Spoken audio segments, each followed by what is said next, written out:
Goodness. Did that help?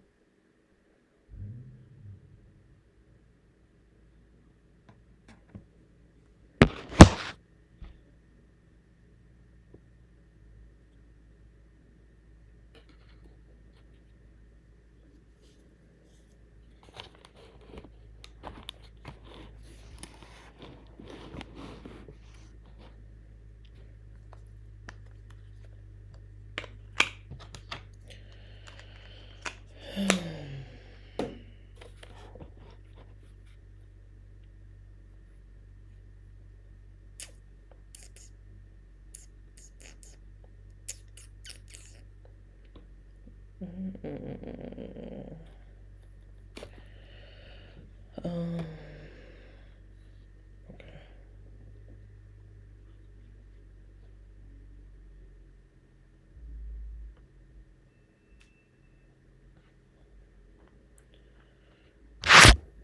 Let me just let Candace go. All right, you guys, could you imagine threats so secret that not even the Secret Service could detect them? Because that's what they're saying. That's what they're saying. The Secret Service has come out and said, nope, Erica's a liar, and so is her mama. Okay, basically, I'm being a little bit dramatic. They didn't say her mama was a liar, but I just added that. I'm not lying as much as her. They definitely said she was lying. There's no other way to interpret the statement that they released. I also think it's interesting that they got a statement out to the press. Plus, Victor Marx was, if you did not know this, I mentioned it yesterday, the very first person to announce on social media that Charlie Kirk was dead. In a post that he subsequently deleted, he left it up actually for quite a long time. And given everything that I have learned about him now, the allegations that he is working or was working with Israel, that information suddenly feels very relevant. So we're going to review it.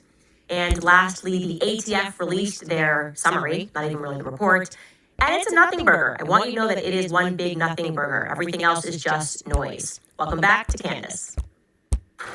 Hey, wait. I need you to show me how to convert a Word doc to a PDF again. Seriously? You know? I was so caught up. That commercial before her intro is crazy. Let me do a sound check real quick.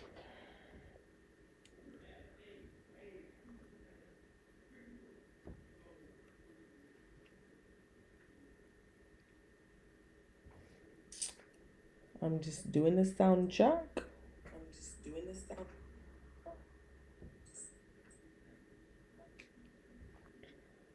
It's a little. What is that? Oh. What is that? I thought that was me.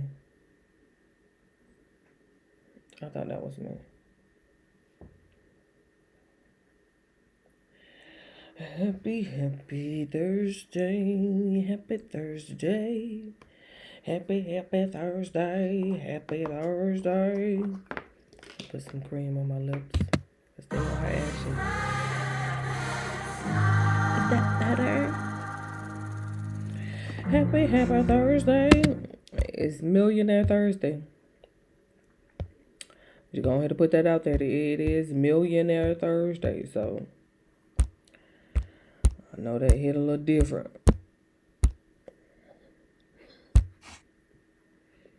But I'm going to just put that out there. It is Millionaire Thursday. Get in where you fit in. I had such a laugh earlier because just this entire situation at the University of Georgia, it's objectively hilarious. You kind of just sometimes have to stand back and watch it all and recognize that it's a sitcom. Turning Point USA has turned into a sitcom. Somehow Erica really thought that she was just going to get away with saying that there was this very credible threat against her life and nobody would go, oh wait, you probably shouldn't say that with the vice president in the room. Like, you can't just say stuff. That's one of my phrases. You can't just say stuff, but you definitely shouldn't just say stuff when you have the vice president of the United States with you. That would actually rise, if there was credible threat against you, to a national security threat, right?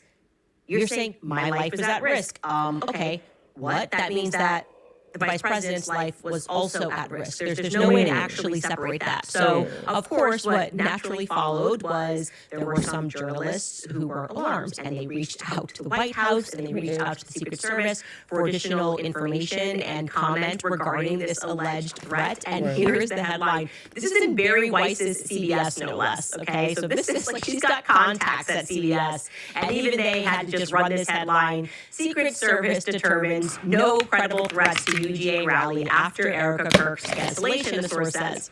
Embedded in the article, it reads, the U.S. Secret Service determined there were no credible threats to Tuesday's Turning Point USA rally at the University of Georgia, even as a planned co-appearance by Erica Kirk was canceled over unspecified security concerns.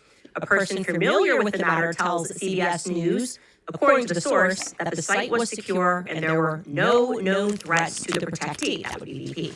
Now, while Kirk may have received hostile messages, including on social media, those were not part of any identified or actionable threat stream that was monitored by federal authorities. Let me interpret that for you, okay?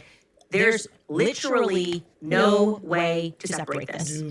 When the vice president is speaking, if he's going to speak at an event and Candace Owens is going to be on stage, the federal authorities are going to be looking online for threats against Candace Owens, because you're not going to be like, oh, well, that person said they're going to kill Candace Owens, but don't worry, Veep. They're only going to, when they're there, they're only going to kill Candace. She's interviewing you on stage, but don't worry about this threat. No, of course, they also would be looking at threats against Turning Point USA, about threats against that were being directed toward Erica Kirk, and they said this was not happening. There was no threat against Erica would have been a threat against the VP. And I find it interesting that they got this out, that they decided to speak with CBS, obviously off record, probably because what Erica said embarrassed them. Right? That would imply that her security team had intel that they did not have, and the intel was deemed so credible that they decided that she could not do the event, but the Secret Service just decided to press on and to allow the VP. You're basically saying the Secret Service is not good at their job. And they said, no, we're going to come out and we're going to clarify matters. This is mortifying for Turning Point USA. This is Erica Kirk, girl bossing a little too close to the sun. She's just been getting away with all these lies, making phone calls, and finally the Secret Service just checked her. Now, it gets even worse, and I am not sure how I completely overlooked this plausibility. Actually, I am sure. Probably because this option was so nonsensical in my mind that it did not even occur to me to consider it. The idea that Erica could have actually been in Georgia already. She watched Baron. Oh, she was in the chat. I forgot. Her ass was in the chat last night.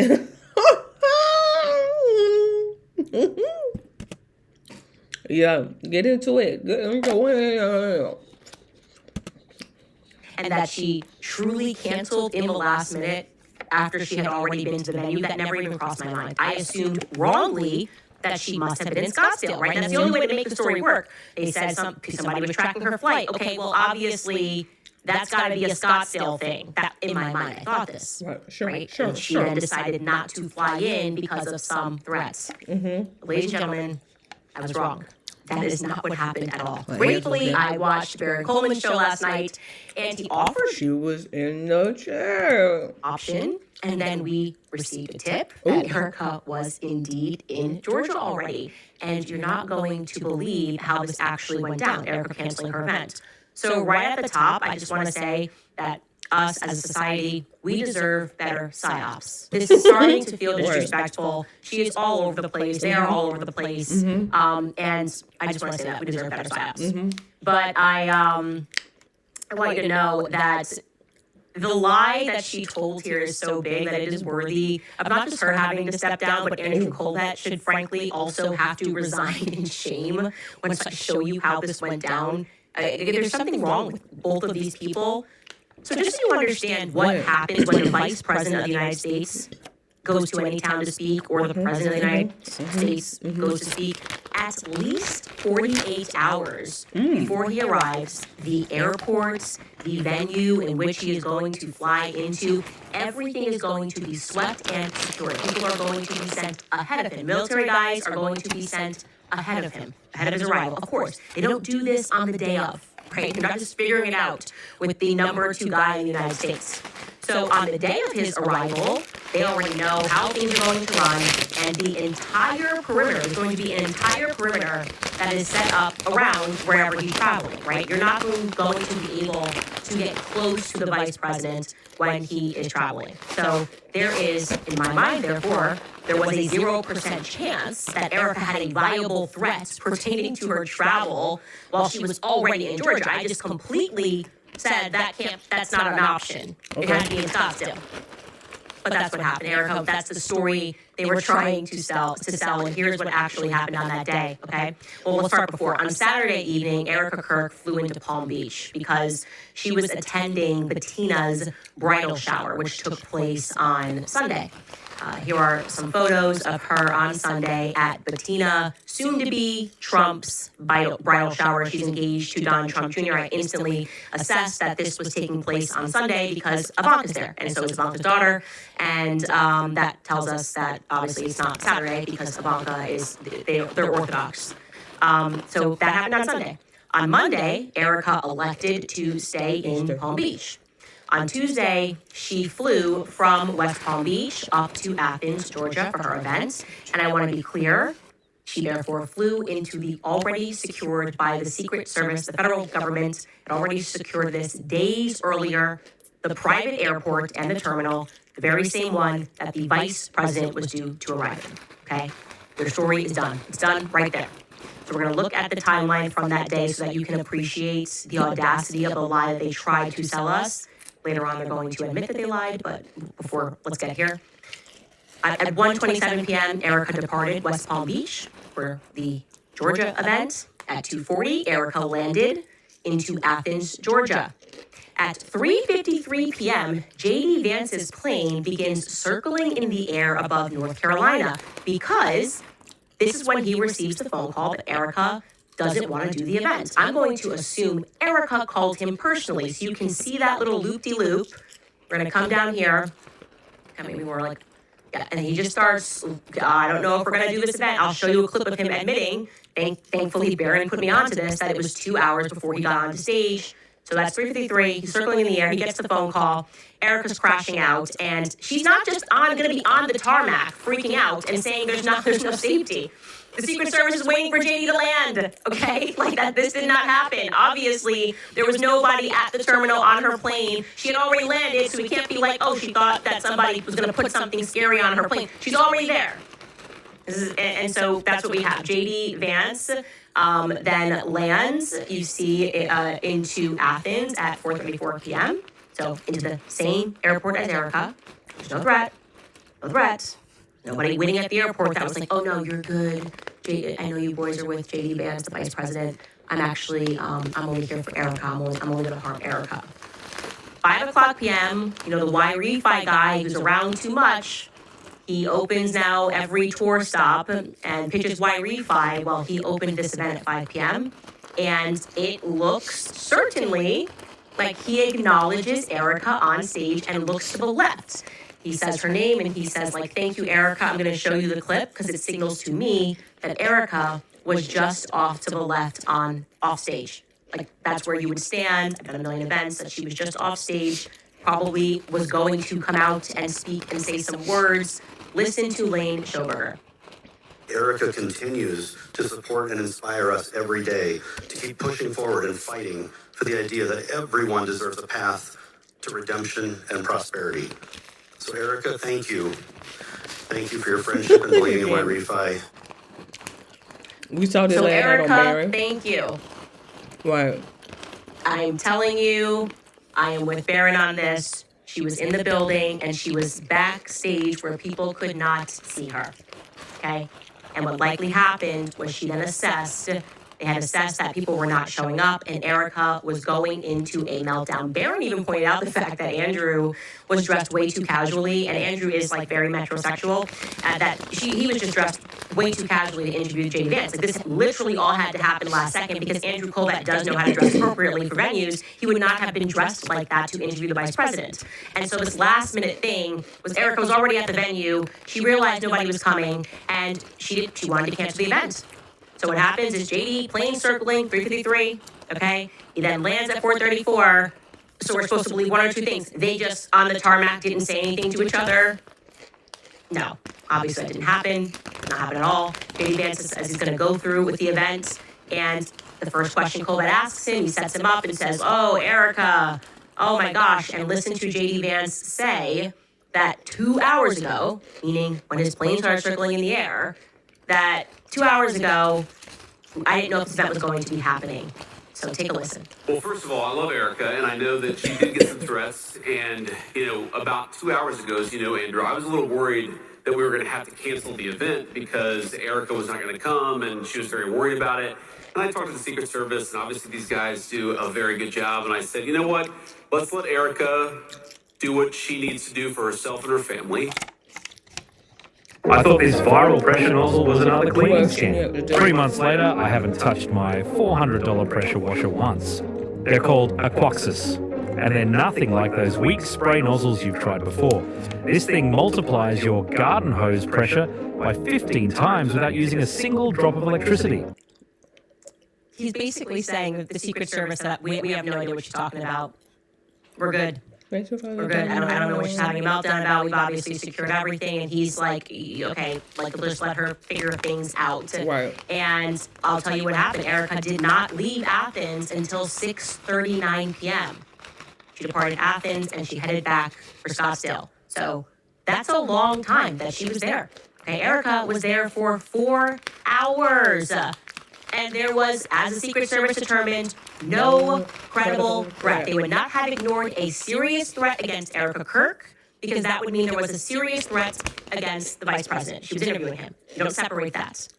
And what are we to take from this? I just want to be clear, and I will continue to say this. I don't care if I have to be public enemy number one. Erica Kirk is malevolent. She is malevolent. You have to accept that. Because it's not only that she's capable of lying to us. Okay, she does it often. It's the manner in which she does it. There is always a bend toward evil. Okay, let me explain what I mean.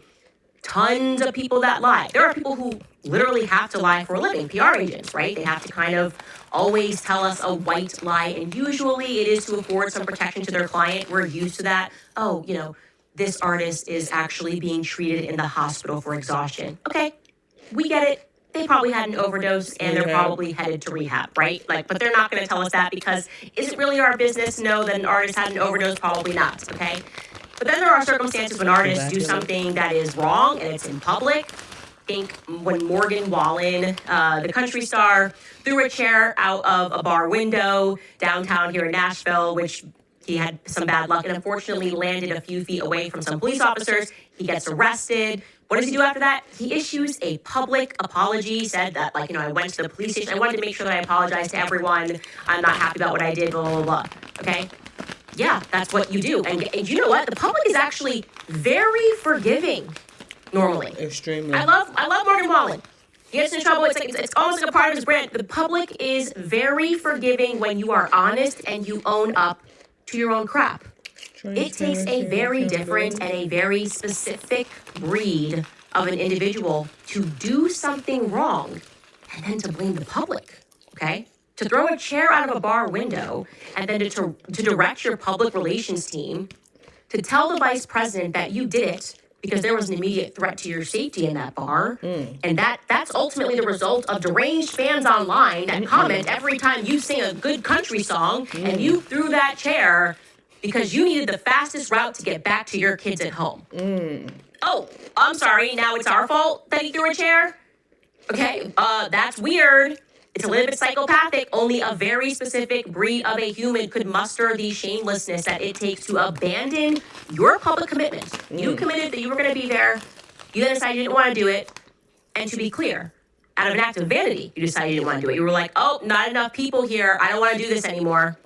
And then rather than owning that and issuing a statement online and saying I didn't want to be there, or maybe nicely saying that, I'll come out in a couple of days and explain to you guys why I pulled out last second. She then directs her PR team to not just make up a lie, but to create an existential threat to her life, which will ultimately assign blame on the public.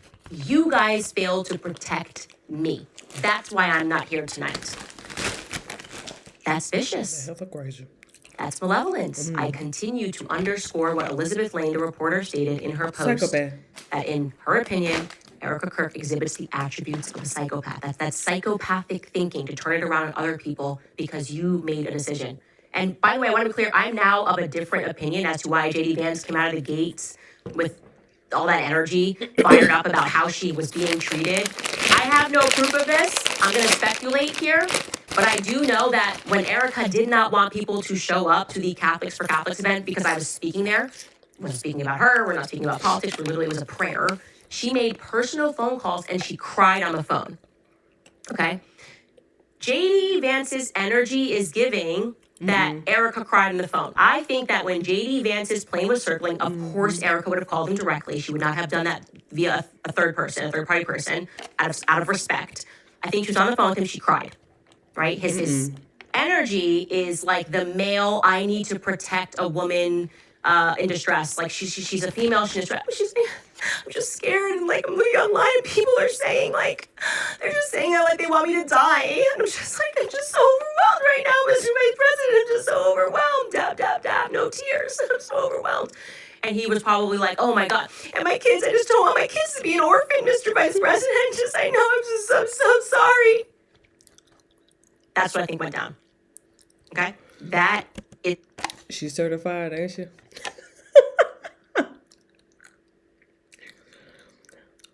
Booyah. She knows she's certified. Energy that he is giving is like, oh my gosh, I feel so bad. I need to like protect this injured bird. So unfair that she's scared. She's worried about her kids, just an event. And the reality is that Erica just saw the crowd. She didn't want to speak. She dealt with JD, and then she directed Andrew to make up a sinister lie. We're not going to call it, it's a sinister lie, right? I think JD on the phone probably tried to assure her the Secret Service already saw everything, it'll be fine. And then she did something along the, I'm sorry, my family. And he was completely understanding because why wouldn't he be? She's dropping like, I don't want my kids to be an orphan, which is what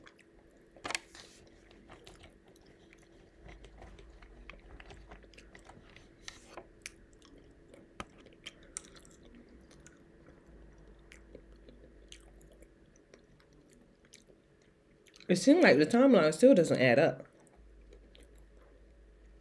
The event hasn't started yet. Has it? I don't know. I didn't check. That's not what time. Raju is in the building. applies on stage. That the Secret Service had things under control, but that he understood that she needed to do what was right for her family. That's my best read on the situation. I think Erica is calculated. And I want to say to JD Vance, you better wake up fast, okay? That's a black widow, my friend. You will get bit. And you should probably consult your wife on this matter. Women understand these things better. We know what women are capable of. Men, it's good to have that built into you, that your instinct is to want to defend a woman that is crying. But let me tell you, there are some women that are crying who will take you down in the end. And I gotta give credit to the Secret Service coming out and saying that she lied, leaking to the press. That is humiliating for JD because he was manipulated. But it also represents a PR crisis of epic proportions for Erica, make no mistake. And I think it is obvious that they have some crisis PR person. And Andrew was sort of made to step aside because what an idiot for not thinking that would backfire when you loop in the executive office into this absurdity. And it looks like they hired someone probably in the last 24 hours, judging by this article that I just read, which I'm going to show you because this is the first time that the PR was kind of good here for the first time ever. Turning Point did not gaslight the public. So whoever they brought in a woman, and she's like, just stop with the BS. No one believes this. And in the article, get ready, for the first time, they're going to admit that Erica may have done some things that are wrong. It's mind-blowing. I couldn't believe the words I was reading, especially because the Daily Mail is one of their favorite rags that just does all of their bidding and pretends that everything they say is right. It says, TPUSA cited concerns over serious threats to her safety But insiders say that that is not the full story. Kirk has faced criticism from some online commentators who felt that her return to public life after Charlie's death was too swift, or that her appearances struck the wrong tone.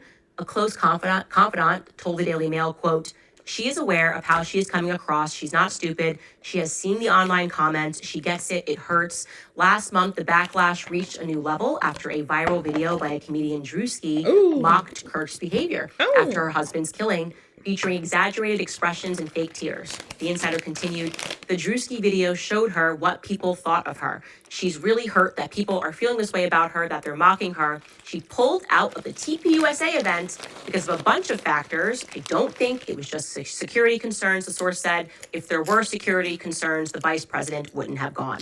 That's the closest that we're going to get to her admitting that they lied and that actually she was embarrassed and that... And Baron Coleman called it last night. He called it Drewski. He said it last night. He probably live right now. Boom. He pulled out. Right? That's like, I was mind blown by that. And then he goes said on, it. "By the way, they can never mention me without insulting me in the same sentence, even when they're admitting that I was right." It says, far-right commentator Candace Owens, who has peddled outlandish conspiracy theories about Charlie's death, suggested that Kirk's no-show was due to low ticket sales. But the insider added, it wasn't just the ticket sales either. It was also mental exhaustion of like, nothing I do will be right and people will make fun of me, so she canceled. Okay, so it was because there were low ticket numbers and you thought that you would be made fun of.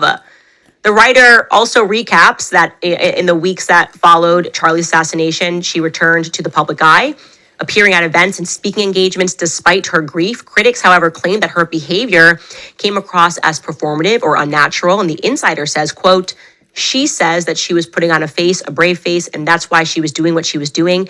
I agree that it was a bad look. Everyone told her it was a bad look, but she did it anyway.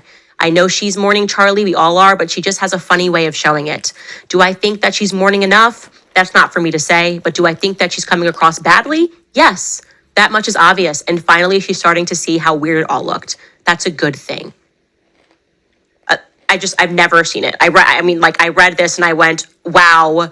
They hired somebody who is not Andrew Colbert, and they are copying to the fact that they have been gaslighting us and that Erica has been weird and that everything that they have done has been wrong and that they are telling us absurd lies and we are catching them in the lies and they keep lying. What Andrew Colbert should have to apologize. He should apologize to the vice president. I'm sorry to say, but this feels like a win, right? We gotta take it where we can get it. This feels like a win. Like at long last, someone said, it's not working. And we need to pivot. Bingo. And that's because we have kept up the pressure and we have clocked them on every single lie. Mm-hmm. I'm at the point right now, I want Erica to just drop a book like, If I Did Do It, you know, like OJ did. If I Did Do It by Erica Kirk. I think that would move more copies than the book about Shabbat. Anyway, switching gears to her.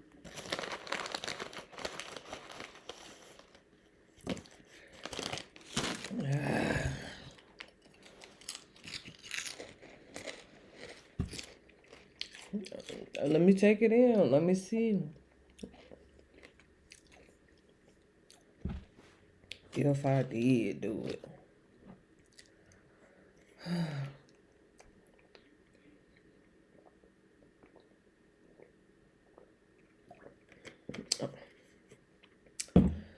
I mean, I'm going to read it. I'm going to definitely read it now. I'm going to peek through and see what she talking about. Her friend Victor Marks, because we now have proof that he did indeed announce that Charlie Kirk had died to the world first, I should say. And it's very interesting. It's interesting because of everything we've just learned about him, and you wonder where he got that information. It's at least relevant enough to plot on our timeline, is it not? I think so. Victor Marks was the first person who announced that Charlie went to heaven, is what he said. I'm going to show you that post right here. And the person who sent this to us, they sent it to us in Eastern Standard Time. Fortunately, they had It's screenshots. Their buddy sent it to them. And Okay, charge at 100%. We on Wi-Fi. I'm over here on Eastern Standard Time too, so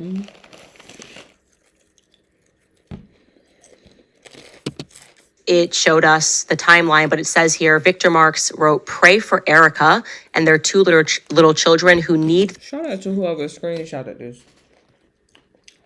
23 minutes ago. I appreciate the Holy Spirit telling whoever this was, a screen grab that real quick.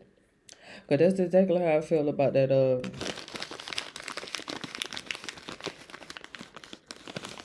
song by Ye.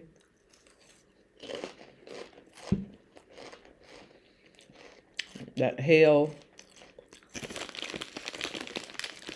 HILTEI. When the Holy Spirit tell you to screenshot, screen grab something, child, you just, at this point, you just oblige.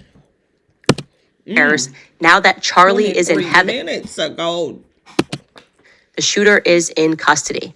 And he did a video and he announced that Charlie had died. And people in the comments were like, but Glenn Beck posted he's stable. This is not confirmed. Who confirmed this? I haven't seen anything posted that he passed. And I remember this happening on the day. I do certainly remember that Victor. That's the crazy first- how to save it, percentage went Charlie down. had died, and Didn't see you that should know that he percentage had went posted that down. information at 16. 1:13 p.m. Utah time, Mountain Standard. Oh. So that is less than an hour after Charlie was shot. Erica Kirk's dear friend Victor Marks announced that he not had dear friend. died. That's just 50 minutes after Charlie was shot. Who told him? I feel like that is early, and we should plot that here, revisit our minute-by-minute timeline from September 10th and see where that falls exactly, because it's almost like he knew with Erica. It's kind of like how Bibi knew a little too soon that he had been shot, commented too soon, just before the president of the United States, and Victor Marks put that video up at 1:13 p.m. That should be when Erica found out, when she got off the phone with the doctor about.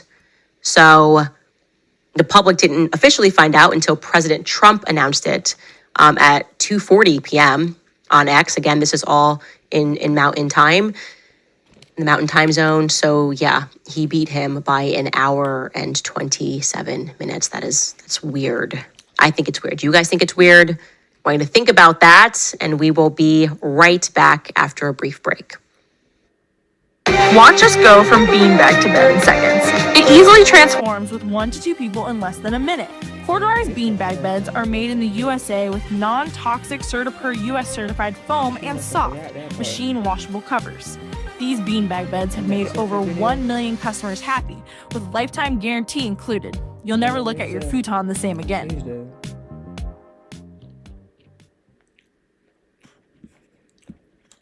All right, you guys, Mother's Day is one of the most beautiful times of the year to Anyway, Victor Marks, back to him. Well, Baron Coleman also did some digging and determined that he is a licensed firearms dealer. Bingo. Another brilliant find. Take a listen. Baron. But Candace made an interesting observation, is that this guy likes to buy a lot of guns. And what does he do with them? Like, how does a private citizen buy 50 guns at a time? And so we went looking, and what we found is he has a Class 1 FFL. Lots of websites you can look this up. This is one that we were able to redact his personal information out of. You will find the Class 1 designation on some of the other websites. But trust me, if you look him up, the Victor Marks Group LLC, in Colorado Springs, where he lives, you will find he has an FFL Class 1 license. What that means is he is a licensed firearm dealer. He is a licensed firearm dealer. Now, I don't know about your preachers. I've had a few over my years. I don't believe any of them have been licensed firearms dealers. I've had a lot of political candidates that I've been around. I don't remember any of them being licensed firearm dealers. Sure is interesting. I can tell you that Victor Marx still has not answered my messages, by the way. Despite doing the rounds in the press almost immediately, he is claiming that he is willing to sit down with me, but he's got some conditions. One of the conditions is that he wants to be able to bring his wife, Eileen, but he does not want Corby Hall to be present, the person whose letter I read. That's very relevant. He is a person that had the experience with you wanting weapons in Haiti when he advised against it, Israel. It would just make sense that Corby Hall should be here because I did not transact with Victor Marx for weapons in Haiti with Jimmy Barbecue. I gotta tell you guys, I'm a gut player, and just listening to Victor Marx's explanation regarding his dealings with Corby Hall did not ring true to me. Okay, I want you to listen to him explain. He admits that he threatened to beat Corby Hall up, but he gives an excuse for why he did that. Let me know if his excuse passes the sniff test for you. Take a listen. The one thing he said that is true is I did say I would whoop his ass. And what was the context of that? He was, he's super depressed, having troubles, and we got him here. And I was walking around our training facility just for hours, walking. And he started making weird, threatening innuendos. But I ended up taking him into the training center and teaching him how to punch. Because, he just said, I've never fought anybody. I feel like a coward. I said, well, you just need to learn how to do some basics. So I'm working on a bag with him to try to build up his confidence. It didn't last, though. So just to be clear, that little edit that we did there, he's talking about the same day. So to recap, Corby Hall came, and Corby was like, I'm depressed. And he was like, well, I'm going to whoop your ass. It's just, and then they stare at each other, and then they do some more walking around the compound, and he implies that he thought Corby Hall said something with innuendo. I don't know what that means, given the fact that he then in the next breath says that Corby Hall has never fought, and so he then took him to learn how to fight, how to throw a punch. I just don't feel like somebody would go to someone's property who is a gun enthusiast and a registered arms dealer and would just start a fight, not even knowing how to throw a punch. But that's what he wants us to believe. That Corby was surrounded by military men and a massive private property, the private firearm dealer, and thought that it was a good idea to threaten the property owner who has the security all around. And then they just were like, yeah, did we just become best friends? Yeah, let's learn how to fight. Yeah, no, I don't know. Elsewhere in this interview, he's asked directly about trafficking arms. And here is what he was asked, and here is how he answered. Take a listen. One of the primary accusations he has against you is that you are seeking to traffic rifles to Haiti, Israel, and possibly Iran. Have you ever sought to traffic rifles, arms of any kind to those countries? Of course not. It's illegal. How would I even be where I am today? For years of working with federal, state, local authorities, that's something that he has dreamed up, I guess. But it's real simple. When people, and I'm realizing this day and age, when people bring allegations against you, I'm not one that has to defend it. They have to prove allegations or they're discredited.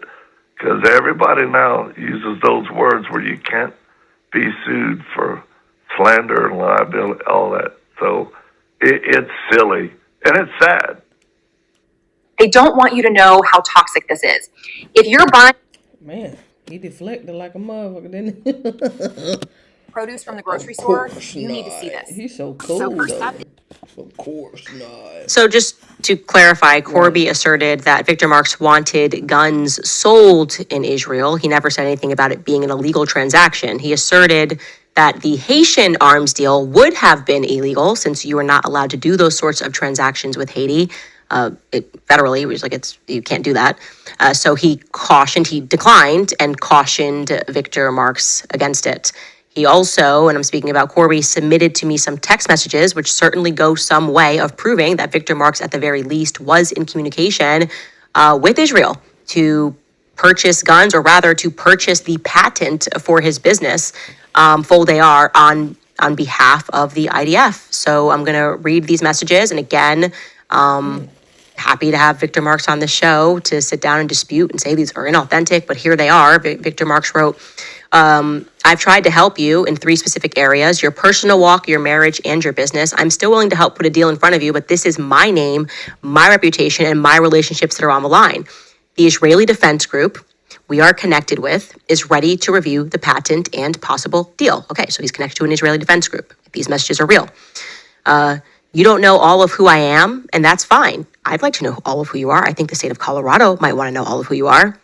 He continues, but understand this. Just last night, a company that I'm part owner of got awarded a major SOCOM contract for highly specialized work. So I am telling you, God is moving, but he's not obligated to bless you just because you're talented or wounded. His grace is a gift, and he resists the proud, but gives grace to the humble.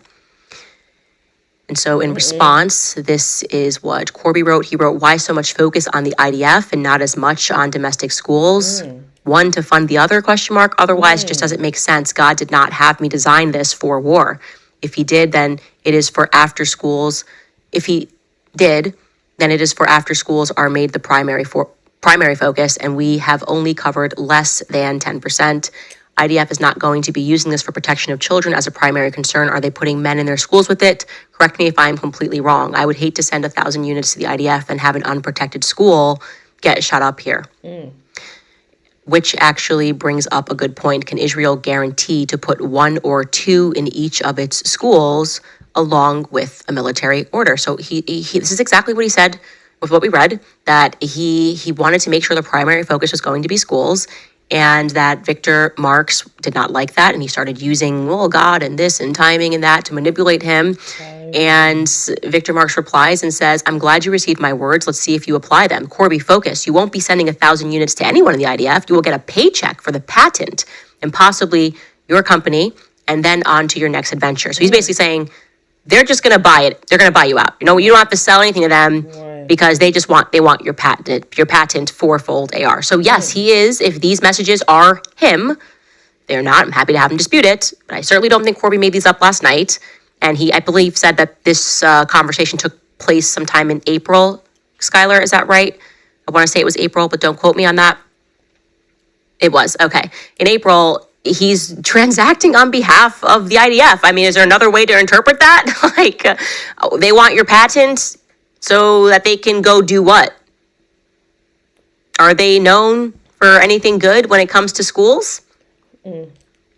So that conversation took place in April of 2025. What are we to conclude from it?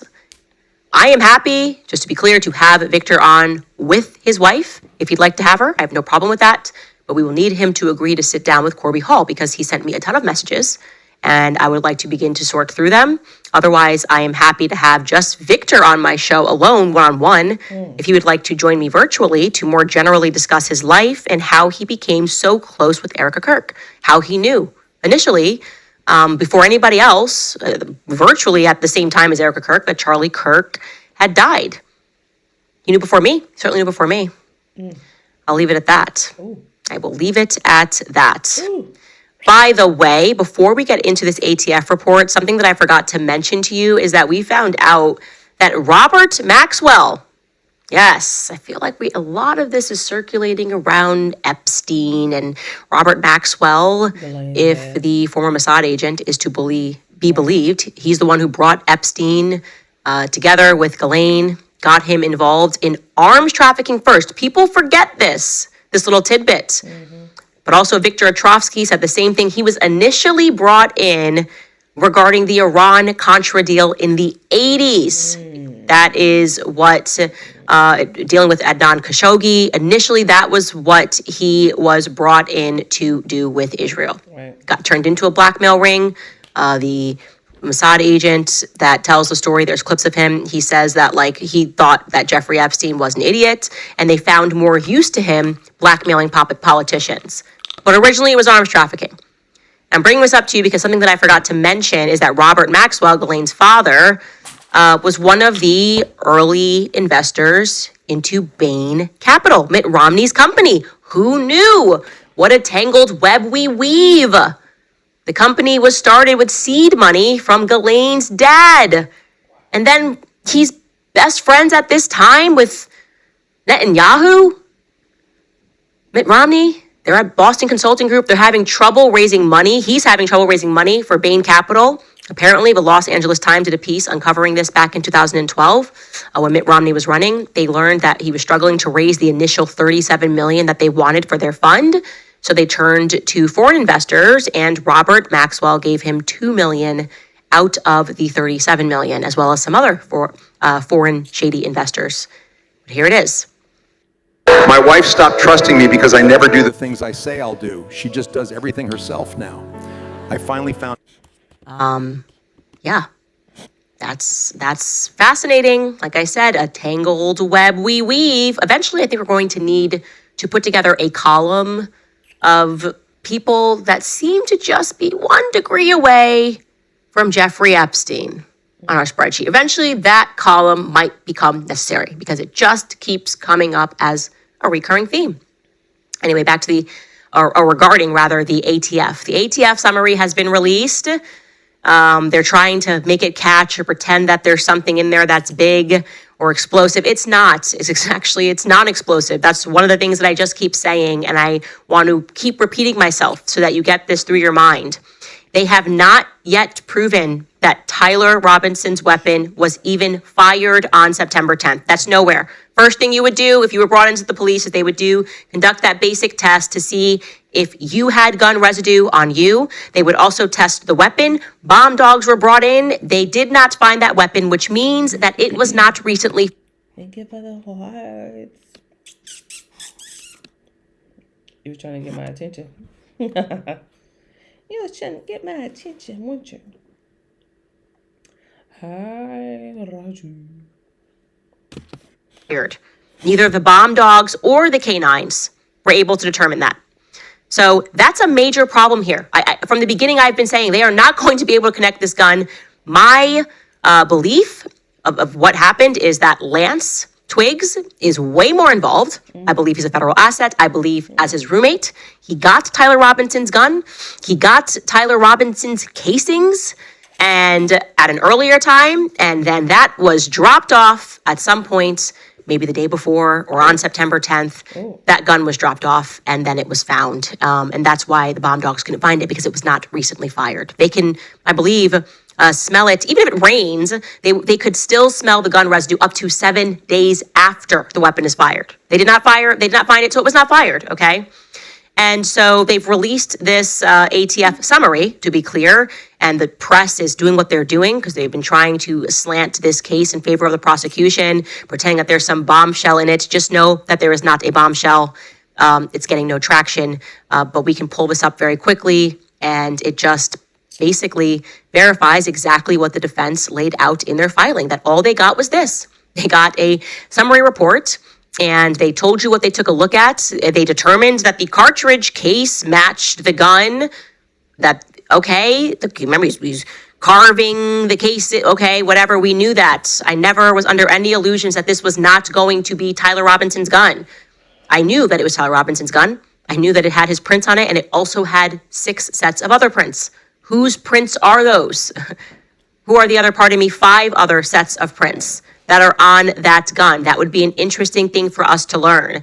And so it basically says, yeah, the cartridge just matched the gun. That's all happening not inside of Charlie's body. And then it tells us that the bullet jacket, the fragments from the bullet jacket, could not be identified or excluded as having been fired from the Exhibit 1 rifle based on an agreement of all discernible class characteristics. And so now they are asking, or they are alleging that they are going to look into the matter a different way. They're going to use microscopic comparison just in time for me to get a microscope for my birthday, because I promise you I will do tests. However they say they are conducting this, if they say it works, they can match this. I will make sure that I get into the backyard and I make sure that that is actually a manner that can be done. I am going to become an expert at microscopes overnight, I promise you, because this all now is beginning to look as it always has looked, which is like funny business. They are just trying to make this fit. They are corrupt. They know they don't have a case. They want to bring back old FBI tactics that were first put in place after JFK was shot because they lied about that as well. And this is that all over again. He was assassinated. I believe the government, our government was involved. I believe foreign governments were involved as well, that this hit was allowed to go through and that Charlie Kirk was removed as a barrier to the Iranian war. That is my opinion based off of everything that I have looked at, and that many people are now engaged in a cover-up. And I also believe that they're all going to get caught. So there's that happy, optimistic message. We'll be right back after a break. All right, you guys, you know that I am always looking for snacks and supplements that are made with real ingredients and nothing weird and artificial. That's why I have been loving Paleo Valley. Recently, my manager has been nonstop talking about their salted caramel bone broth protein powder. She puts it in her coffee every single morning, and she swears it tastes like a fancy coffee shop drink. So, of course, I had to try it, and she was right. It blends so smoothly. It adds that rich salted caramel flavor, and you're also getting protein made from grass-fed bone broth, so it actually supports your skin, joints, and your gut while you sip your coffee. It feels indulgent, but it's packed with the good stuff. Paleo Valley offers their bone broth protein in a variety of flavors, from our favorite, of course, the salted caramel, to savory, original vanilla, chocolate, turmeric, ginger, and unflavored. So upgrade your protein and your snacks with cleaner, whole food ingredients from Paleo Valley and feel the difference real food makes.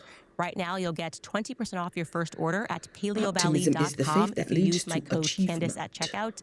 Again, that's paleovalley.com, promo code Candace at checkout.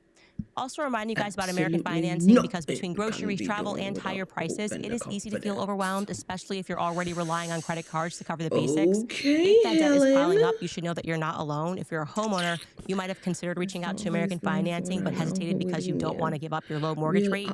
Well, that's why American Financing created their Smart Equity Loan. It's a simple, smart way to get your finances back on track without giving up your low mortgage rate. Unlike a HELOC, which can fluctuate with the market, Smart Equity Loan offers a fixed rate, so you will have one predictable monthly payment. It lets you use your home's equity to pay off high interest debt, free up your cash flow, and still keep your existing mortgage intact. There are no upfront fees to find out if you qualify, so call American Financing today at 800-795-1210. Again, that's 800-795-1210, or visit AmericanFinancing.net. I'm telling you guys, I'm getting a microscope. Feds are effing around. They're going to find out. I'm telling ATF, you're going to find out. I'm going to get a microscope. I'm going to put on the glasses. I'm going to do everything. I'm going to examine whatever you say is the manner that in which you do this. You're not going to use a bunch of big words, analysis of the bullet. Nope. We are going to do our due diligence with this case. If you are saying that this bullet, which we were initially told they found the bullet, now they're saying it's a fragment, and now they have to bring in special techniques to try to connect it, doesn't make any sense. Doesn't make any sense at all. Top comment from yesterday's episode. That's correct. Yeah. Where was all of this amazing security when Charlie said they're going to kill me?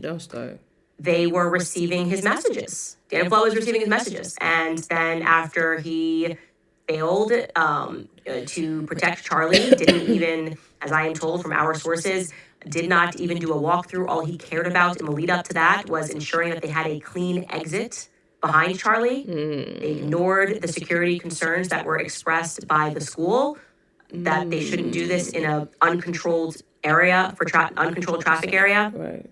They put him there like a sitting duck. They got him out of there fast.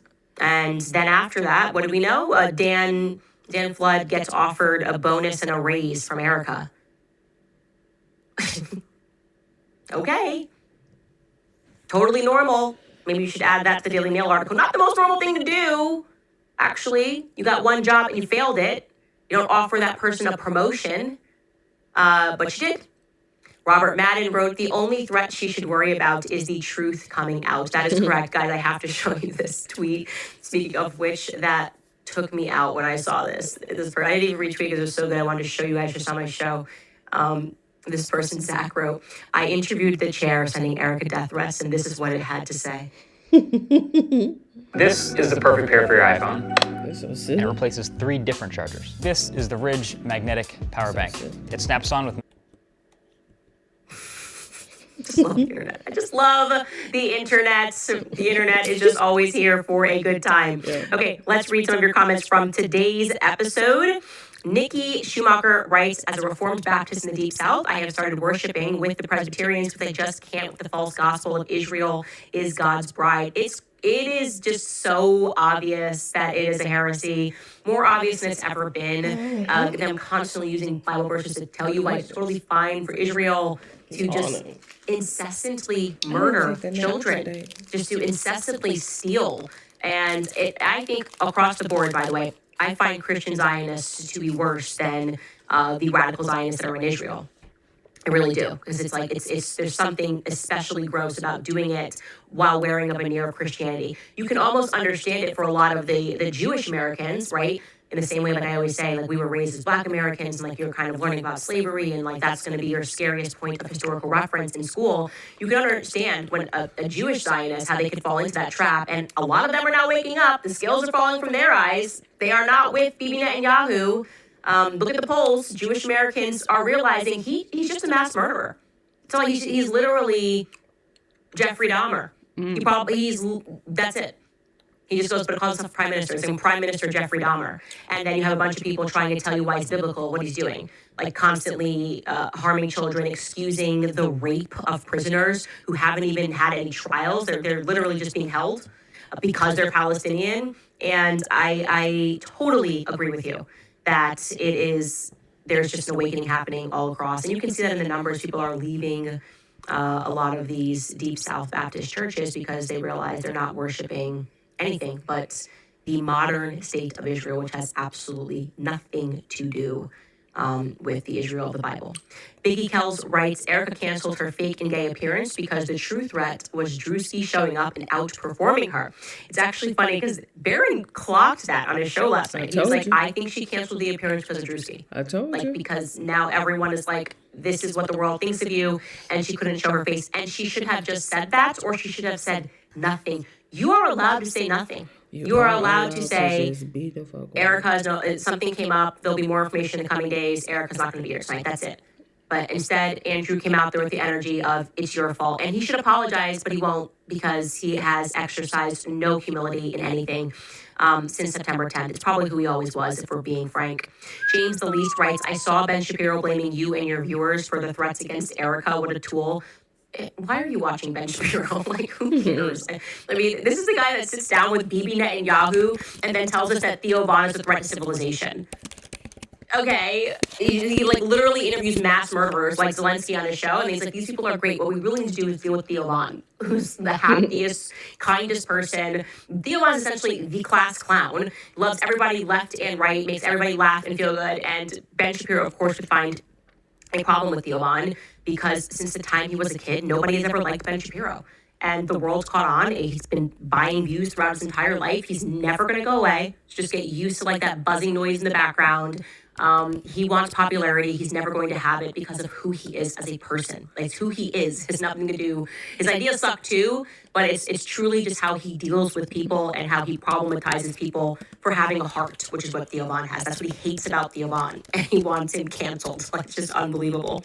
Tim Morgan writes, I just read that. The most credible threat to Erica and her crew is the truth. Seven Sheets writes, if I am to believe the truth always wins, of which I am not fully convinced, but I must support the ones that I feel are searching for the truth. Brave and undeniably, fierce work, Candace, prayers and faith to cover us all. You have to believe, I'm telling you, in the end, truth does win. I just know it. I can't explain it. You can see it because they're just too radical. There's no strategy anymore. They're coming undone. And yes, there is a threat in their desperation. They're chaotic. It's not moving like it used to move where they were trying to make friends. They don't care anymore. Again, like I just said, they're like taking shots at Theo Von, which is just dumb. Like objectively on its face, it's dumb. You have to be appealing. You have to have people like you. You can't just make enemies with everybody. Your argument can't just be, well, we have power and we're willing to cancel people for not agreeing with us. But I sense, like I said, in that a certain desperation, which certainly means that truth is winning. So we have to be the happy people. We have to be people that are laughing and just commit ourselves to constantly telling the truth and getting around their cancel culture, if you will. Miss Moxie writes, I need you to listen to the song Good Citizen by Aya May. I feel like you wrote the lyrics for her. We love you, Candace. God bless you and keep you in God's work. We are your army standing behind you always. Thank you. We, not me, 84 writes, maybe it wasn't 100% vanity and maybe it was a bit more nefarious. The donors have clearly chosen Rubio for 2028. maybe this was part of the ongoing humiliation ritual of JD. Blessings to the CO team. Yeah, I saw, I follow Mel on X, Village Crazy Lady is her handle, and she thinks that they were trying to make JD Vance look bad. I certainly do think that Erica will dump him without question. Like she will just completely do that because she wants access in proximity to power. I mean, it's unbelievable how much wealth this girl has, that she's traveling around the way that she's traveling around. It's just unbelievable. But I do truly believe that it was the ticket sales last night because she went in. Right. So if they were setting him up, she wouldn't have even gotten on the plane. I think she went there and they thought they were going to be able to last minute sell a bunch of tickets. They couldn't do it. They probably had those students running around just saying like, we'll pay you to be there. And at that point she was humiliated and decided that she didn't want to show her face. And JD Vance did what honestly Charlie would have done. That is the difference. Charlie had character. Charlie could admit when he failed, when something didn't work. And then he would have been scribbling on a notepad, here's what we need to do next to avoid this, and here's how we could have been better. How can we be faster, better, stronger? What can we do differently? And that demonstrates that he was a natural born leader. And Erica is not a natural born leader. She is, I don't know. I don't even know how to describe her. She's ambitious as all hell. And she has an idea of where she'd like to be, but she has no idea what it takes to get there. And she's never demonstrated capability to build something on her own and sustain it. And that might be harsh, but it's reality. That's the truth.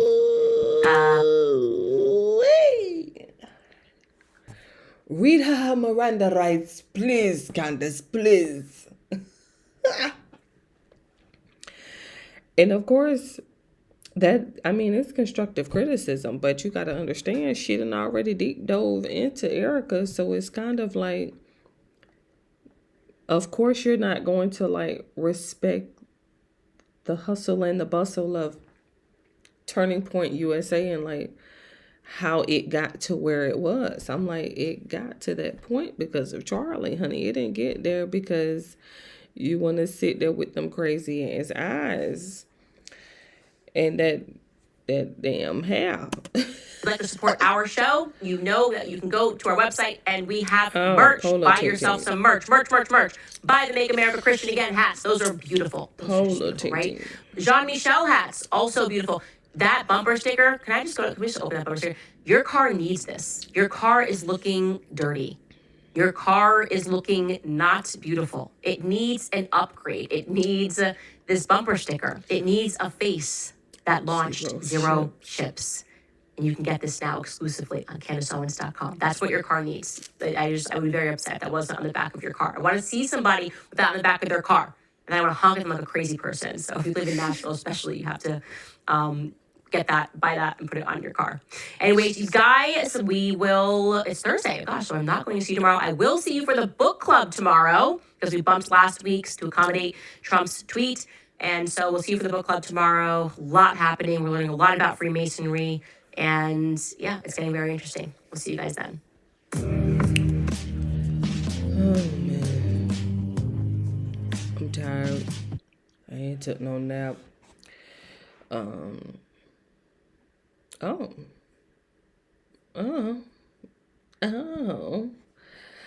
I'm busy. Child, perked up real quick. And my boss thinks I can handle training a new hire. You obviously haven't heard of Scribe, have you? Who interviewing him? It must be TK. This got to be TK Kirkland, right? This has to be TK Kirkland asking him this question, right? Hold on. Let me see.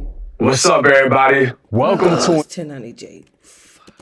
Episode of 1090J TV. I am interviewing the legendary Vlad TV. Oh, give him a props. I can hear legendary. And the first question that we're going to pop this off with is, me and you were connected through Boosie. And Boosie is one of my favorite interviewees that you've had on your platform. I'm watching every time it drops. And I'm now hearing that he's going up in price. He may be moving away from Vlad TV. What are you going up in price? Comments on this situation?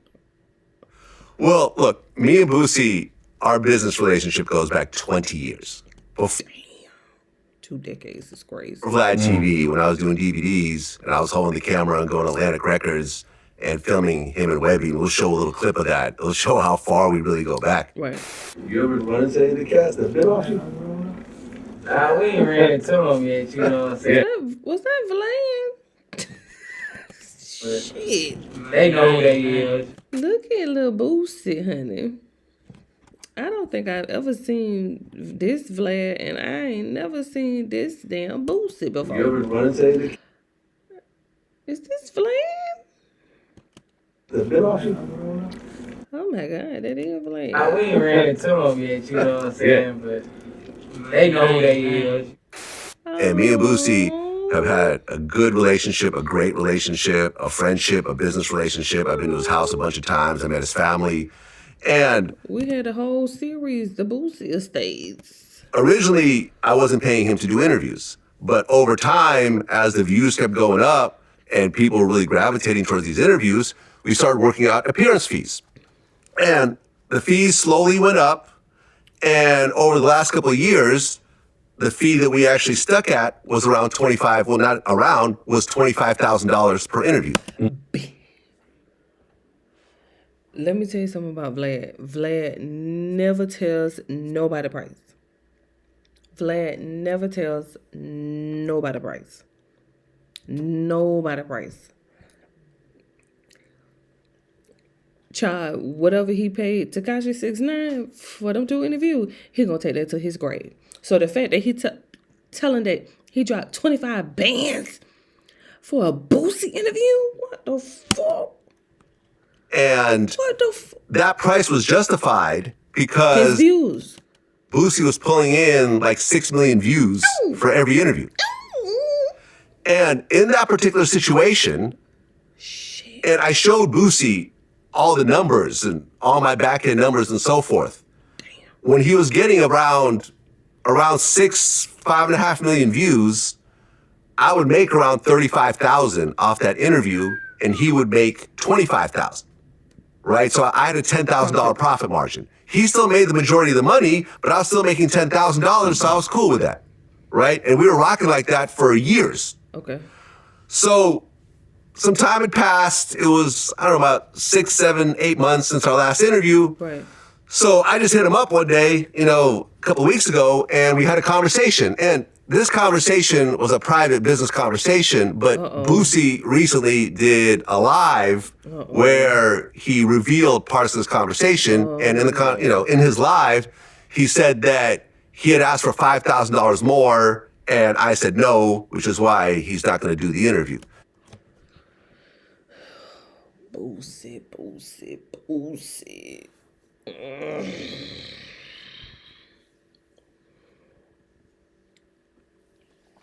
I just feel like, and this is just my opinion, but I feel like he should have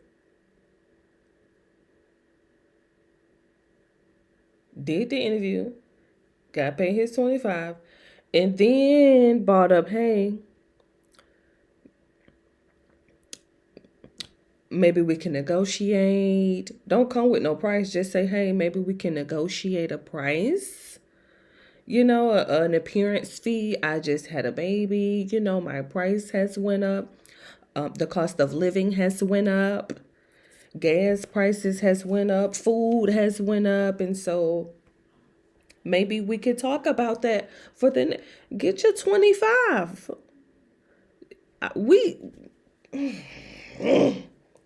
Just trying to figure out why I ain't seen Boosie in a minute over here on Vlad, but go ahead. I wanted $5,000 more than he wanted to pay me.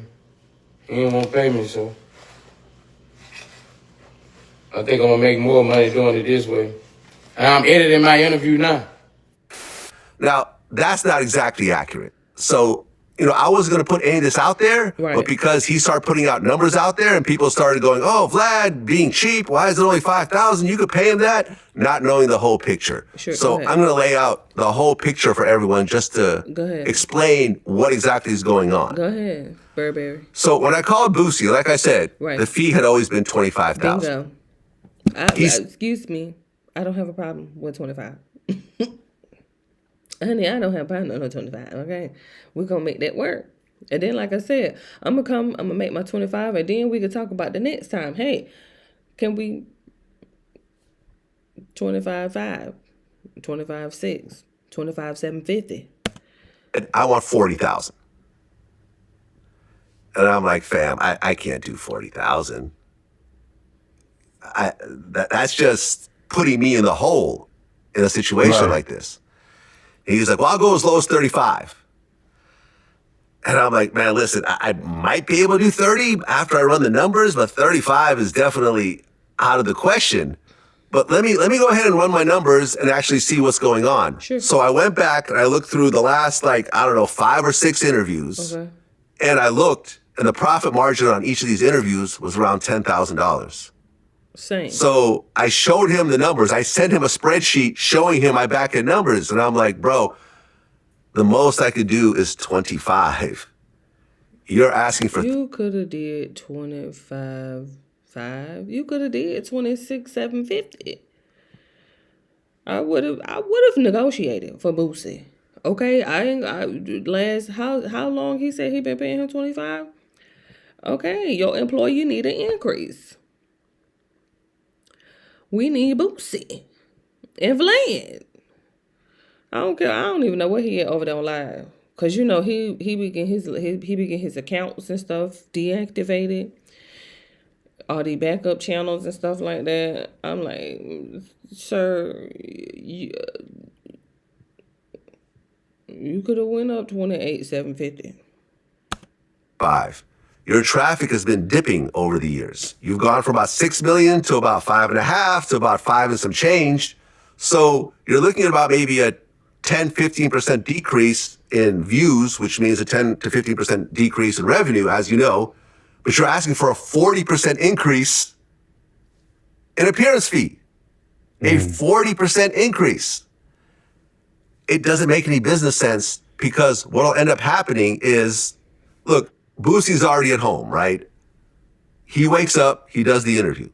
There's no cost associated with him, and he was getting paid $25,000. Okay. I have to fly because I don't have a studio or a camera crew in Georgia, in Atlanta. Yeah. So I have to hire a camera crew in Atlanta. I have to fly from LA to Atlanta. I have to get a hotel. I have to have all the costs associated with it. And then afterwards, I have to pay to get the video edited and pay my crew and everything else like that. And as you know, with YouTube, I'm taking all the risk because sometimes videos get demonetized, right? Especially when you talk about someone like a Boosie who has, he swears, he's talking about a lot of edgy stuff. And at the end of the day, I'm taking 100% of the risk. So I'm like, listen, I cannot pay you $35,000 when I'm going to make nothing. Or maybe I'm even going to take a loss. And Boosie was like, yo, you're being cheap. And I said, I'm not being cheap. I'm being put in a situation where you make all the money and I make none of the money. It simply doesn't make any business sense. Well, let me ask you, what was it that caused the price hike? Because I feel like it would be more understandable if he just beat a major case, or if something significant happened, and you know what I mean? Like, sometimes we see rappers go through crazy things and everybody wants that breaking story. What was it that you think caused this to come about? Baby. I don't know. I know Sean Cotton, me and Sean actually had a conversation about this yesterday. He had put out a video where he said that he had heard from someone that Boosie was upset because I had mentioned that I paid Tekashi more than I'd ever paid anyone else. And that might be the reason. I've never actually asked Boosie to confirm this, but... So that just let you know he paid Tekashi $50,000. If that is true, you guys have to understand, Tekashi brought in like 20 million views. It was the biggest interview of 2025. It was the biggest meme of 2025. The whole I stole that shit. Yeah. Listen, if you don't got AC in your car and you don't want to spend $500 to fix it, watch this. This right here is literally a portable AC. Watch this. So you got your normal fans. Give me that shit. Stole that shit. That's what I do, nigga. Fuck, nigga, I stole that shit.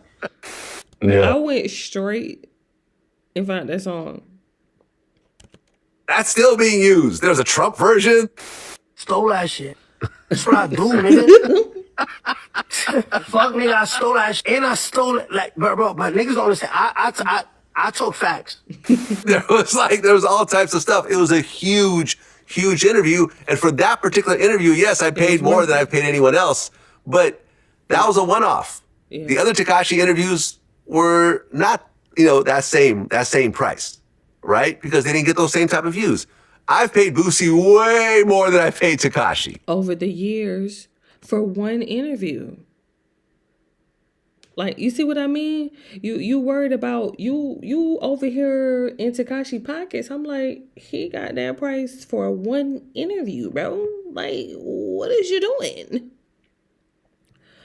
Over here cutting up damn andouille and shit. Like, sir, get back to the bag and get your ass back over here on Vlad. What is we doing? Way more. And not only that, it doesn't seem like Tekashi is that consistent versus Boosie. You see what I mean? I'm like, sir. More of a recurring guest. Yeah. And I hope that Boosie, I don't wish, whatever direction he chooses to go, but I hope he realizes the power and the dynamic that you two have. I'm like, bro, we need you on Vlad. I don't need you over there on Instagram Live. I need you and Vlad. Y'all two. Because both of you mesh very well, and it's the presentation entirely that makes it what it is. Exactly. Yeah, I mean, that's true. I think me and Boosie play off each other very well. Yeah. So Boosie went on live. Like I said, I wasn't going to say any of this. This was just going to be a private conversation between me and Boosie. And if people ever asked, I'd be like, oh, well, me and Boosie just busy. And, at some point we might hook up or not. I mean, it is what it is. That's my man. But he decided to make a video. And in the video, he said, I'm going to do the interview myself. And I'm going to have my kids interview me. And I think I'll make more money this way. And I'm actually glad that Boosie is going that direction because he'll get to see for the first time how much money he's actually made. Ooh. And, Boosie has his own channel. How much work goes into it. Yeah, he'll actually get a crash course on the other side of the business because Boosie's never been a YouTube guy. Sure. He's been, a music guy. Right. He's been, getting shows. That's where most of his money comes from. So he'll get to see on the back what I've gone through on my end. Because right now, Boosie's now had to pay for his own cameraman. He's got to pay for his own editing. Like, he's having costs right now, which he never had before, doing interviews with me. And he'll get to see exactly how much revenue he'll get. For him to make more than 25,000, he's going to have to bring in 5-6 million views. At least 4 million views in order to make that back. And I hope he makes it. At the end of the day, man, everyone transitions and everyone, businesses change and people have different priorities and everything else like that. Maybe Boosie will be okay getting less money, but owning the content. That's really up to Boosie. It's not up to me, but I think it's good. And I want everyone to watch that interview that he puts out himself. And people can come to their own conclusions, but I can almost guarantee that after Boosie goes through this process, he'll see that Vlad has been fair with him this whole time. Vlad has been 100 with him this whole time. We've never really had, up to this point, we never had a business disagreement. At times where Boosie's like, oh, well, I thought I was going to, get this. And I'm like, okay, cool, you can have it. I'm not tripping. Oh. Because for me, the relationship is more important than anything else. Exactly. It's the business relationship. 100%. Exactly. Really. Like I said, for years now, I've been giving Boosie the majority of the money. Right. He's been making 25, I've been making 10. I've been okay with that. Because it's Boosie. Like, he gonna give you the theatrics. But at the point where he makes 35 and I make 0, then I can't do that anymore. That's just the reality. And the reason why he's saying 35 and 0 is because, like you said, the way the community, what they call,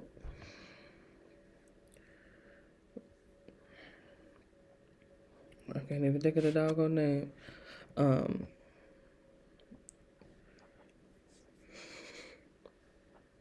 You know how it is over here on YouTube, John. You listen.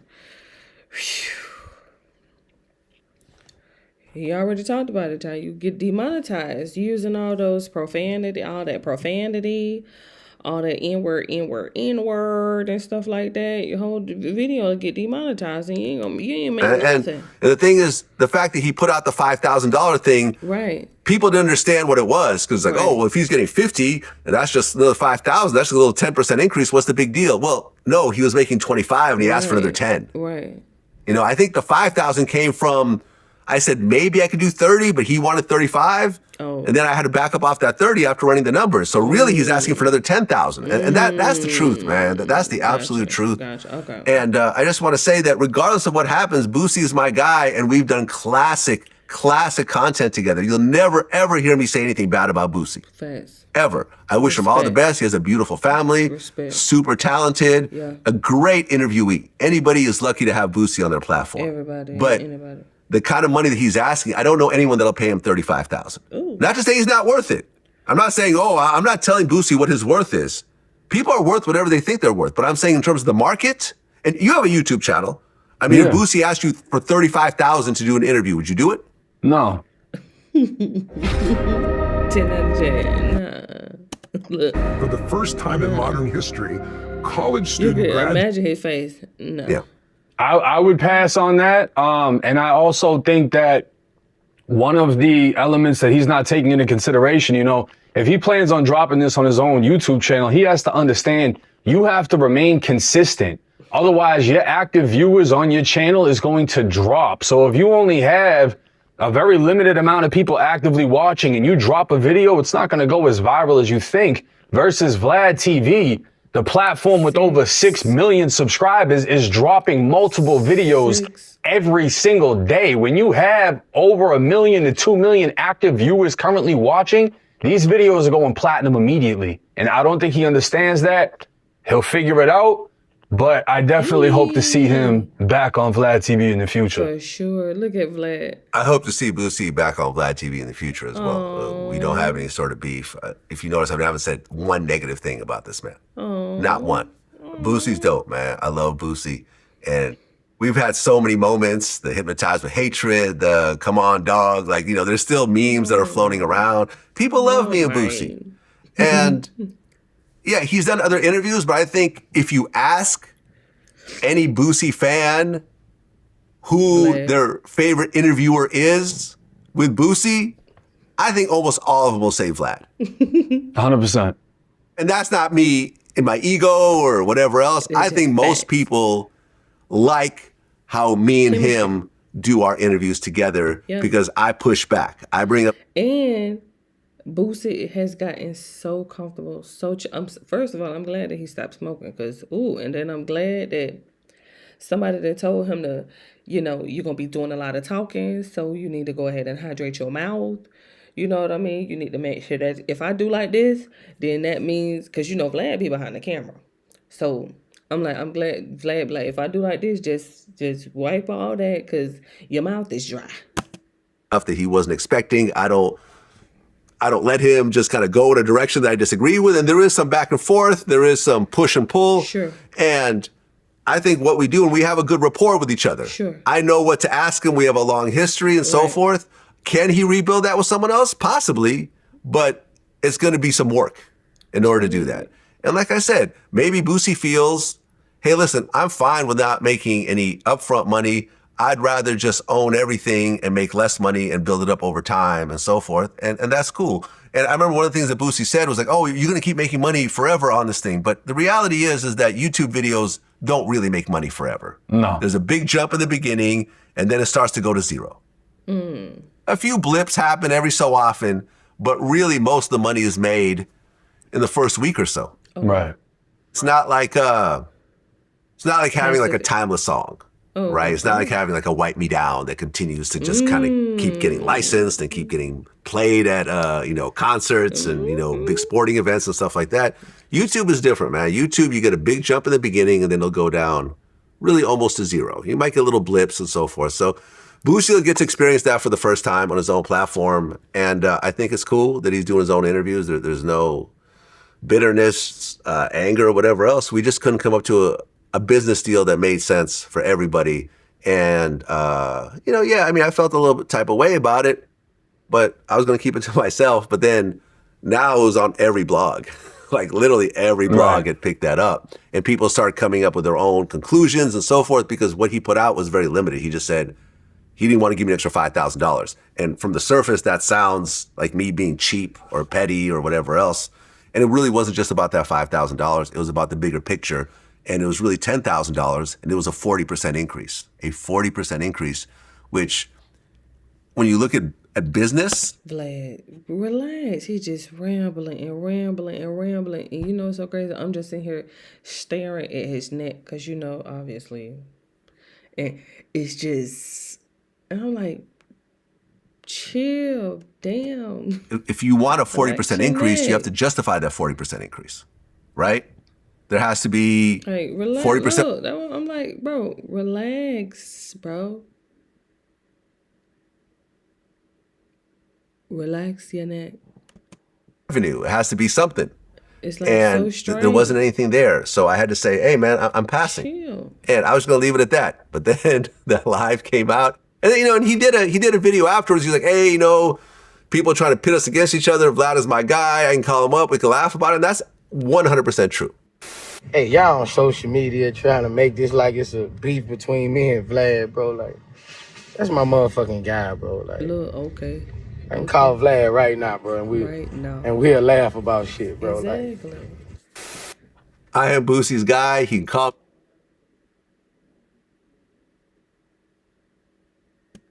We can laugh about it. You know what I mean? I love the guy. You know, I think what he's accomplished is incredible. Incredible. He has an incredible home. We've done features on his house before.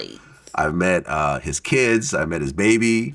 You know, I got bit by his dog at one point. You know, we go back. You know, we go back. I even told him, I remember when I got bit by his dog, I'm like, someone gonna sue you For that shit. for this dog. Because he's like, oh, you're the third person that got bit this week. And I'm like, someone gonna sue you. It ain't gonna be me.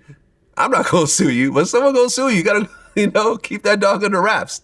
So we have like a lot of history, man. And, you know, there's people that Boosie had problems with that I sided with him on. You know, like, for example, like the whole Aiden Ross situation. Me and Aiden ended up working out afterwards, but I took Boosie's side on that when he was beefing with Young Blue. I kind of took his side on that. And yeah, man, I think I've been a very loyal guy this whole time. I think that me and him have done great business together. We've both made money. We've both gotten new fans. We've all done well with what's been happening up to this point. But then we reached a point and he said, oh, you know, I'm just hustling. You know, if I can make more money, I can. And that's true. But in this particular case, he's trying to make more money by taking away the money that I was going to make in terms of just the profit margin at all. And that to me just made no sense. So I passed. And that's basically where we are right now. Definitely. Well, I appreciate the explanation. I'm sure this is going to clear up a lot of things for a lot of people. And like I said, I hope we get Boosie back on Vlad TV. I hope so too, man. Shout out to Boosie. Exactly. I'm like, if you don't bring up like, you know, it's not.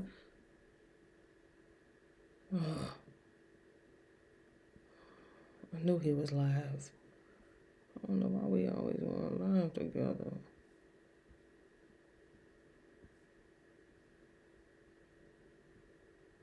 David got arrested.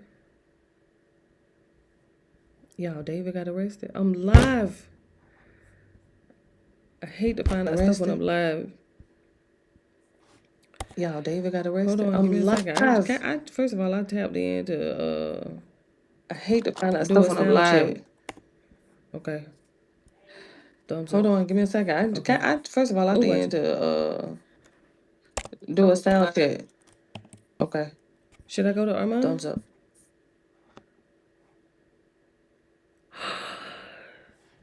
Oh my God. He just 2 hours ago is crazy. Breaking news right here at 5:30. You might recognize this picture. That's singer David. The LAPD just announced that they have arrested him for the murder.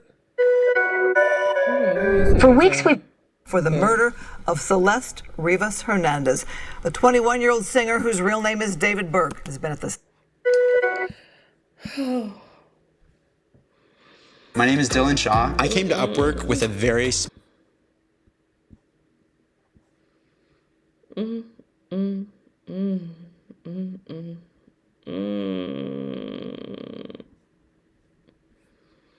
Look at Trump. I know he. People, it is not a drill.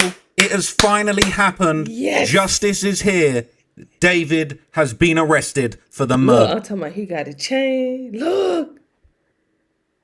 Man, he dropped so many videos about this. Of Celeste. It's Let's official. go. It's true. I could not believe. I wasn't sure if it was really a thing, but it is true, people. Singer David has officially been arrested in connection with the murder of Celeste Rivas Hernandez. Man, it says David, according to the LAPD, David has been arrested in connection with the murder of a teenager whose decomposing body was found in the trunk of a Tesla registered to the singer. It took months. He is being held without bail. It has finally happened, people. Sources told ABC News the arrest is based on evidence and probable cause that was developed. It was not an indictment. It is an arrest for murder. And the police says the case will be presented to the district attorney's office in Los Angeles Monday for a filing consideration. We got him, folks. We got him. Finally, everybody had been absolutely baffled. Why on earth it is taking the LAPD months? The body was found in mid-September. It's now mid-April. What a joke. Now, I did previously say that I wonder if they was going to arrest him around the date that the alleged murder might have happened. It's April the 16th, 2026 right now. I wonder if we're going to find out later on that perhaps it's possible that maybe the murder had actually taken place. A lot of people theorized it was around April 420, had actually been put forward by a lot of people, but it is official, people. David has 420 coming up. been arrested and we can sleep. I'm still breastfeeding. Once again, to know that this disgusting, depraved scumbag allegedly is finally off the streets. He will never be able to hurt another little girl, allegedly. All right, in our opinion, it is crazy. So let's react to the full news report, and then I'll give you some of the reaction over on Reddit, man. But we finally got him, man. Not excellent police work, 'cause it took you 7 months, but at least police work nonetheless. Got them news, honey. Them news, they be clipping.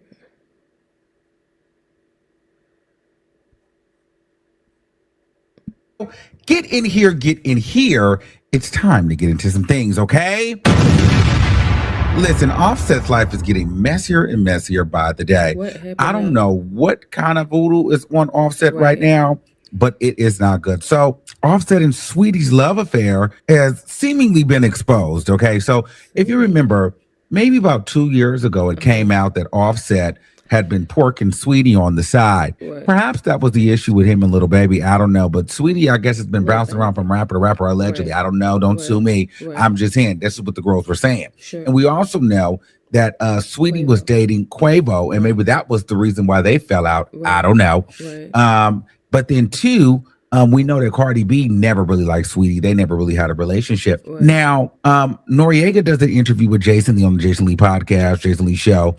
And they seemingly talk about, an issue that Noriega and Offset had. I guess they had fallen out or whatever. But long story short, Nori talks about a question that Offset, that he took out of an interview, due to bro code, in regards to Sweetie and Offset hooking up. Now, apparently, the question got answered. He knows the answer to the question. He never revealed it. But Jason Lee, being who Jason Lee is, very messy, and who probably knows the answer too, goes and says, oh, yeah, I remember that, because you said if he keeps trying you, you're going to leak the question, or you're going to leak what happened on the interview. Interview with Takeoff and Quavo together. By the way, the Migos, just be very clear, is still probably my favorite hip hop group of this generation, because I just love what they had. They trio. Legends. But you had and by the way, me, because like we're deeping into a conversation where it seems like me and Offset had beef. Like we didn't have beef. Like what it was he asked me for a certain thing that I actually did. I just didn't do it.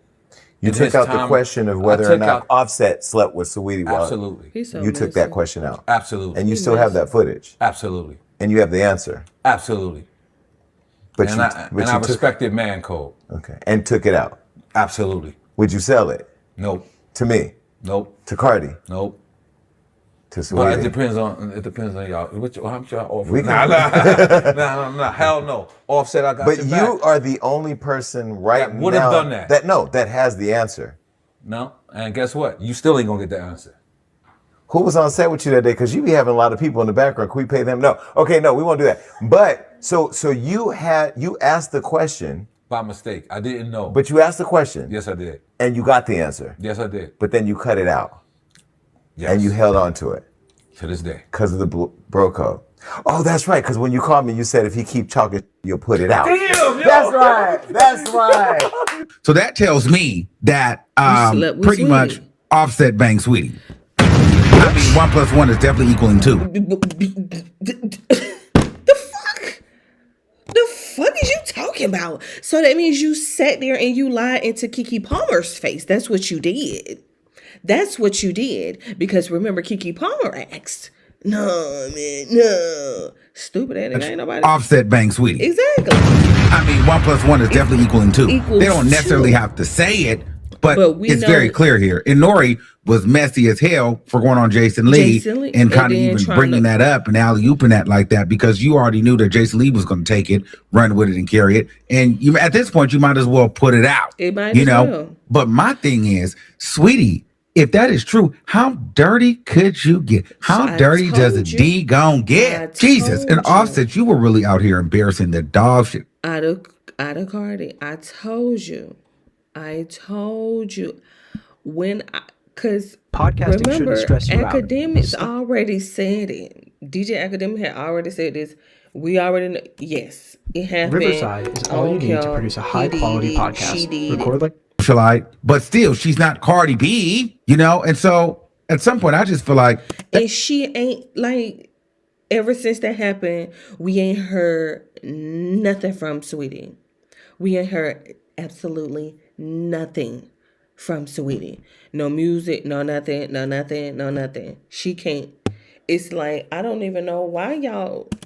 relationship needed to end because you had this girl looking ridiculous. But then also, Offset, if you slept with Sweetie, wasn't Quavo your man's? How you bang see what I Sweetie? mean? And then Sweetie, you got these niggas running crazy. You done went from Quavo to Lil Baby to Offset, so you just running through the Atlanta niggas' booth. You know, that's a bad man. But she never addresses anything. No. She never says nothing. And it's like, well, what would make her do that? Like, why would you want to sleep after Cardi B's man or just sleep after these girls' man? Like, are there no other niggas out there? But then two, in my mind, Sweetie, that's too close to home. You done homie hopped? Damn, it don't even matter. These niggas, these females, nobody, people just ain't shit. It don't matter how much money, how much fame, how much access, people are still people. You get what I'm saying? And then for Cardi B, it's like, girl, I know that had, you know, and not for nothing, I'm sure that's probably why she was getting surgery. So now now it's all making sense of why her emotions were just rampantly through the roof and her self-esteem was down, because it's like you're at the top of the food chain when it comes to music and career, but yet these other girls that are not on your level, they're still being able to get your nigga. And the thing is this, my thing is cheat up, don't cheat down. You feel me? Don't have these bitches feeling like they can be on my level. Don't have these hoes feeling like, yeah, I'm Cardi B man. Because then in turn, you had her chopping her face all up, pinning behind her ears and her neck and her throat, and laying on every doctor, and nigga, you still cheating.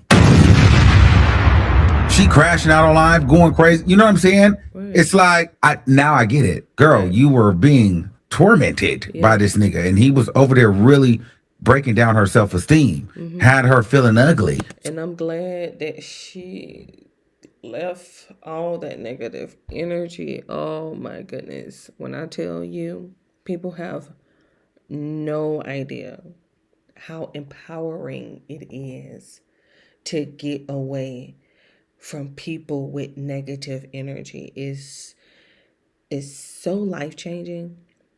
It's so life-changing. I mean, completely life-changing.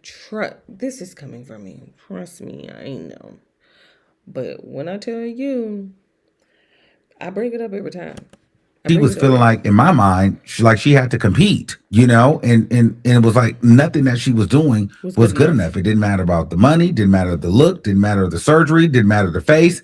No face worked. You still cheated. No body worked. You skinny, fat, thick, whatever. Still was cheating. And it's just like, at some point, she had to get out of that because he was driving her crazy. And she tried to stay. So now I see, like, okay, Cardi B, for her own mental, she had to get out of there, because if I was her, I'd want to kill one of these hoes. Because now these hoes is playing in my face. Because now it's like, sweetie, oh, I'm going to come in, girl. I can get your nigga. You know, Krishan Rock can get your nigga.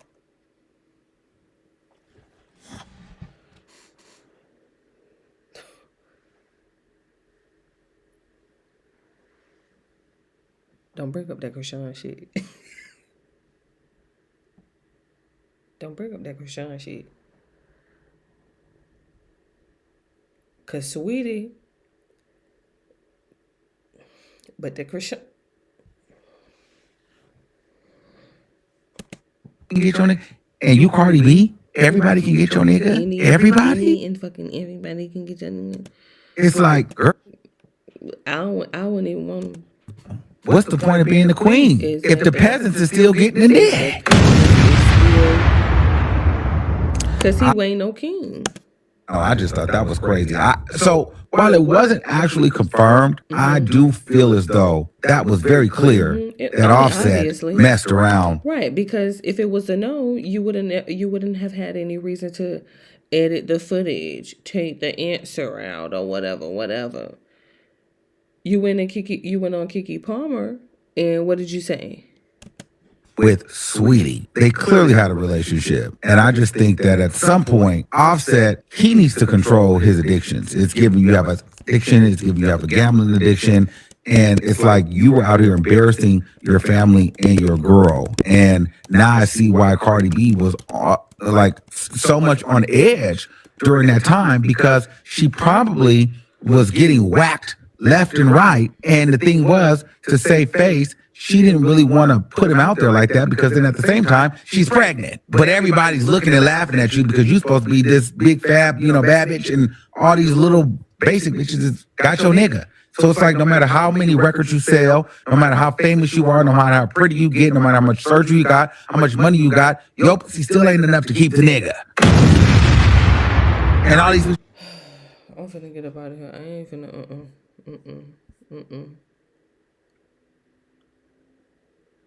I'm finna get up out of here.